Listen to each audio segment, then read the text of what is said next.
अब हम देखते हैं एचओए केस के आर ए रिपोर्ट। तो एचओए केस के आर ए रिपोर्ट में वो सारी केसेस यहाँ पे लिस्ट होती हैं और यहाँ पे हम चेक करेंगे कि जैसे कि केस नंबर, ये जो पहला है केस नंबर, उसका प्रीवियस डेट क्या था 6 नवंबर और उसका नेक्स्ट डेट है 1/1/2025। तो जब भी कोई केस जनरेट होती है या ऐड करते हैं हम, तो उस केस की डेट अपडेट्स मिलती जाती है कोर्ट से, नेक्स्ट डेट एलोकेट होती है उस केस को। तो उसके एंट्री सॉफ्टवेयर में एडमिन को करनी होती है, एचओ एडमिन को।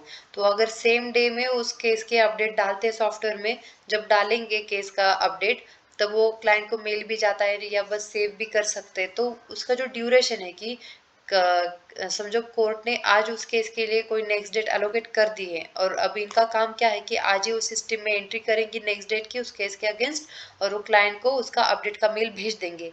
लेकिन अगर वो काम आज उनसे नहीं हो पा रहा है, उन्होंने आज नहीं किया, तो वो नेक्स्ट डे करती है।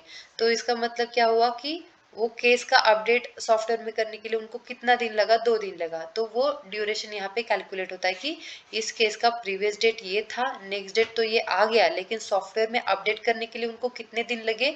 तो वो हो गए यहाँ पे 3 दिन। और वो किसने ऐड किया है, तो एडेड बाय का यहाँ पे नाम आता है।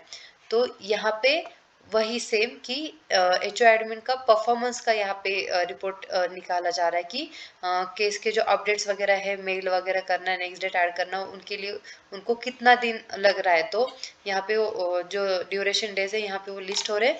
और यहाँ पे हम अगर सिलेक्ट करते हैं कि नवंबर में उन्होंने कितने ये किए हैं, केस के अपडेट्स किए हैं, केस के नेक्स्ट डेट के अपडेट्स किए, तो हर केस का तो डेट यहाँ पे कैलकुलेट होके भी आ रहा है। लेकिन यहाँ पे हम एवरेज कैलकुलेट करें कि 34 दिन लगे उनको इन सारे केसेस के अपडेट्स करने में।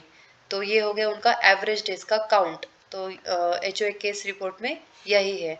और अगर कोई केसेस है जो कि जिनकी नेक्स्ट डेट आई नहीं है, तो उनका यहाँ पे काउंट आता है कि 21 तारीख की जो एक केस है जिनका नेक्स्ट डेट नहीं आया है, 22 तारीख की 5 केसेस है, मतलब जिनका नेक्स्ट डेट 22 है लेकिन उनकी नेक्स्ट डेट आई नहीं है उसके बाद। तो ऐसे कितनी केसेस है, तो 5। यहाँ पे बस वो काउंट का यहाँ पे लिस्टिंग है कि इस डेट की इतनी इतनी केसेस है जिनकी नेक्स्ट डेट एलोकेट नहीं हुई है।